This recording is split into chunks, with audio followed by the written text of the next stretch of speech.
इस वीडियो में हम लोग संक्षेप में रिवाइज करेंगे। हम लोग ऑलरेडी बात कर चुके हैं किसकी मूलों की प्रकृति की, किसके मूलों की बात की जा रही है, द्विघात समीकरण के मूलों की। और यहाँ पर कुछ नया नहीं है, नया इसलिए नहीं क्योंकि हम लोग बात कर चुके हैं, लेकिन इसी पर आधारित कुछ एग्जांपल्स आते हैं। कई बार हमें बोला जाता है कि आप मूलों की प्रकृति बताइए सीधा सीधा, तो उसकी वजह से हमें पता होना चाहिए कि सीधे सीधे हमसे क्या पूछा जा रहा है। मूल हम लोगों ने क्या निकाले थे, हम लोगों ने निकाले थे कोई समीकरण था, अगर द्विघात समीकरण x चर में, तो उसके मूल आ जाते थे ऋण b plus minus under root B square ऋण 4ac बटे 2a, ये निकाला था ना। अब इसको ध्यान से देखो, इसमें हम लोगों ने ये भी बात की हुई थी कि जो वर्गमूल के अंदर लिखा हुआ है, अगर ये चीज ऋणात्मक हो जाए, क्या हो जाए, ऋणात्मक, अगर ये ऋणात्मक हो जाएगी, ये पूरा ऋणात्मक नहीं, सॉरी ये अंदर वाला पूरा, तो वर्गमूल के बाहर वाला तो प्लस माइनस ऑलरेडी है ही, तो उसमें तो ऋणात्मक भी है धनात्मक भी है, लेकिन अंदर वाला अगर ऋणात्मक हो जाए, क्या हो जाए, नेगेटिव, तो वर्गमूल के अंदर ऋणात्मक तो कोई चीज हो नहीं सकती। अगर कोई भी उसका हम लोग वर्गमूल निकाल रहे हैं और उसके अंदर कोई भी चीज लिखी हुई है, तो उसका वास्तविक रूट नहीं निकल पाएगा। मतलब ऋण 5 लिखा हुआ है, तो यहां पर कोई भी इसका वास्तविक संख्या हो ही नहीं सकती है, पॉसिबल ही नहीं है ना। तो ऐसे में हम लोग बोल देते हैं कि जब भी इस तरह का हमारे मूल निकल रहा हो, तो क्या बोल देते हैं कि इसका कोई भी वास्तविक हल नहीं है। तो सबसे बड़ी चीज तो ये है कि हमें पूरा कुछ देखने की जरूरत ही नहीं है, -b 2a प्लस माइनस ये कुछ देखने की जरूरत नहीं है, हमें सिर्फ और सिर्फ b स्क्वायर ऋण 4ac देखने की जरूरत है। अगर ये धनात्मक है तो हमारे दो अलग अलग मूल होंगे, दो अलग अलग। अगर ये 0 के बराबर है तो हमारे दो मूल होंगे, लेकिन दोनों ही समान हो जाएंगे, दो समान मूल। ठीक है, कब, जब ये हमारा बराबर हो जाएगा किसके, 0 के। और अगर ये नकारात्मक है तो बोल देंगे कि कोई भी वास्तविक मूल नहीं है। बस ये बात है, हम कर चुके हैं। इसी पर आधारित एक उदाहरण उसको देख लेते हैं।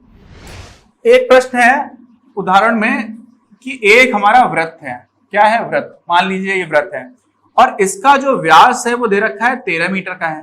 तो ये 13 मीटर का व्यास मान लिया, ये पॉइंट ए हो गया, ये पॉइंट बी मान लिया, और ये दूरी कितनी हो गई, 13 मीटर की हो गई, ये हमें दे रखा है। और बोला जा रहा है कि ए और बी पर गेट लगा हुआ है, यहां पर एक गेट लगा हुआ है पार्क में घुसने का, और यहां पर भी एक गेट लगा हुआ है। और बोला जा रहा है कि आप वृत्त की सीमा पर कहीं पर कोई एक बिंदु लेते हैं, कोई भी बिंदु ले लिया, तो अब इस बिंदु को अगर आप ए से सीधा सीधा मिला दो और इस बिंदु की आप बी से दूरी देख लो, तो जो इन दोनों दूरियों के बीच का अंतर है, समझ लो क्या, कि यहां से यहां की जो दूरी है और यहां से यहां की जो दूरी है, पूरी बी, सी से लेकर के बी तक की, उनके बीच का अंतर है वो है 7 मीटर। कितना है, 7 मीटर। ठीक है, तो क्या कोई ऐसा बिंदु हो सकता है कि जहां से इन दोनों गेट के बीच की जो दूरियां हैं, उन दोनों दूरियों के बीच का अंतर 7 मीटर हो? ये हमको पूछा गया है। तो देखो यहां पर 2-3 चीजें आ जाती है जो आपको पता होनी चाहिए। कोई भी वृत्त का जो व्यास होता है ना, उस व्यास को आपने अगर आधार या कुछ भी मान लिया, और फिर आपने इसकी परिसीमा पर कोई भी बिंदु लिया, कोई भी, और आप उसको इन दोनों बिंदुओं से, जो इस व्यास के अंतिम बिंदु, उनसे मिला दो अगर, तो जो ये कोण बनता है ना, हमेशा 90 अंश का होता है। समझ रहे मैं क्या बोल रहा हूं? मैं बोल रहा हूं कि अगर आपके पास एक अर्धवृत्त है, क्या है, अर्धवृत्त, मान लो ये अर्धवृत्त है, यार नहीं है, मुझे भी देख करके लग ही रहा है नहीं है, ये हमारा अर्धवृत्त मान लो, ये थोड़ा थोड़ा देखने में माना भी आ सकता है। तो यहां पर आपने एक बिंदु ले लिया, अब आप अगर ये ऐसे करके बना दो, ठीक, चाहे आप किसी दूसरे बिंदु से मिला दो, सॉरी, तो ये जो कोण बन रहा है 90 अंश का होगा, ये भी 90 अंश का हो जाएगा। कितने भी बिंदुओं से आप दोनों बिंदुओं को मिलाते जाओगे, दोनों कौन से बिंदु, जो हमारे व्यास है उसके अंतिम बिंदु, तो ये भी आपका 90 अंश का कोण बनेगा। सारे बिंदुओं पर अर्धवृत्त पे जितने भी कोण बनते हैं 90 अंश के बनते हैं, तो ये भी हमारा 90 अंश का कोण हो जाएगा। और जैसे ही 90 अंश का कोण हो गया तो हमारे दिमाग में क्या आ जाएगा कि यार ये जो त्रिभुज देखो, ये एक त्रिभुज हो गया, इसमें सबसे बड़ी लंबी लाइन ये है, तो ये हमारा कर्ण हो जाएगा, क्या हो जाएगा, कर्ण। और ये हमारा क्या हो सकता है, आधार हो सकता है, और ये हमारा लंब हो सकता है, या फिर इसको आप आधार मान लो तो ये लंब हो जाएगा, कोई फर्क नहीं पड़ता आधार और लंब में। अच्छा, तो अब हम लोग इसी चीज को यूज करेंगे यहाँ पर। तो सबसे पहले तो मान लेते हैं कि ए और सी के बीच की दूरी x है, तो यहाँ की दूरी 7 मीटर ज्यादा मान लेते हैं, क्योंकि 7 का अंतर है, तभी तो x + 7 से आप x घटाओगे तो 7 मिलेगा।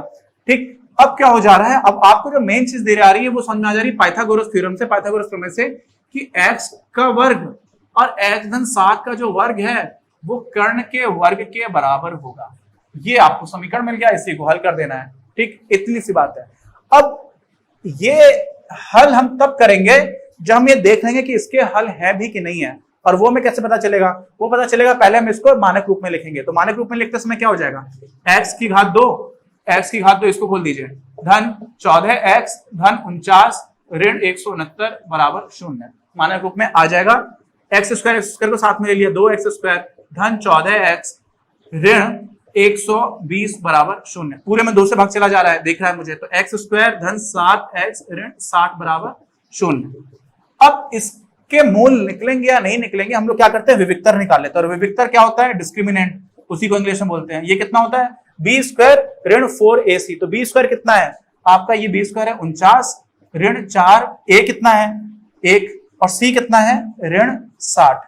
तो ये आपने जब निकाल दिया तो क्या हो गया? 49 धन क्यों? ऋण और ऋण धन हो गया, और 6 चौको 24 यानी कि 240 आपने जोड़ दिया, तो ये कितना आ गया? 289 आ गया।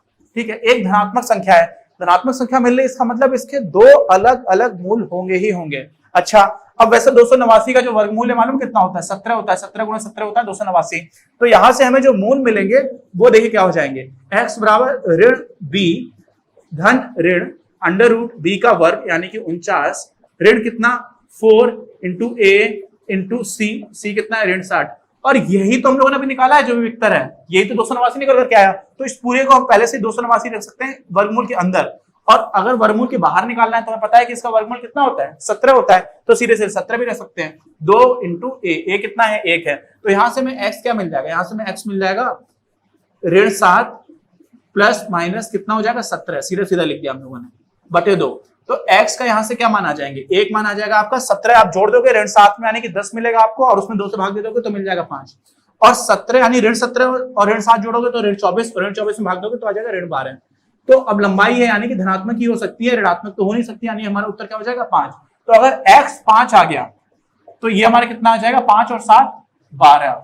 ठीक है, यानी कि ऐसा बिंदु ढूंढना संभव है। ये हमने कैसे बताया? संभव होने में ऐसा बताया कि जब हमें यहाँ पर ये धनात्मक विविक्तर मिल गया था या शून्य मिलता, ऋणात्मक नहीं होना चाहिए था। अगर ऋणात्मक होता तो इसके कोई भी वास्तविक मूल नहीं है, और वास्तविक मूल नहीं है इसका मतलब हम लोग उसको संख्या रेखा पर निरूपित नहीं कर पाएंगे, और इसका मतलब हुआ कि इस तरह की कोई भी चीज एग्जिस्ट नहीं करेगी संख्या रेखा पर। और वही हमारा यहाँ पर सिद्ध हो जाता है अगर हमें शून्य या फिर उससे बड़ा विविक्तर मिलता है। तो वो हमें यहाँ पर मिल गया था।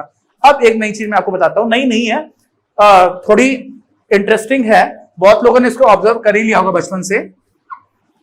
हम लोग पाइथागोरस प्रमेय पढ़ते हैं, तो उसमें देखो 5, 12 और 13 एक ये सेट बनता है। 5 का वर्ग और 12 का वर्ग करोगे तो 13 का वर्ग के बराबर हो जाएगा।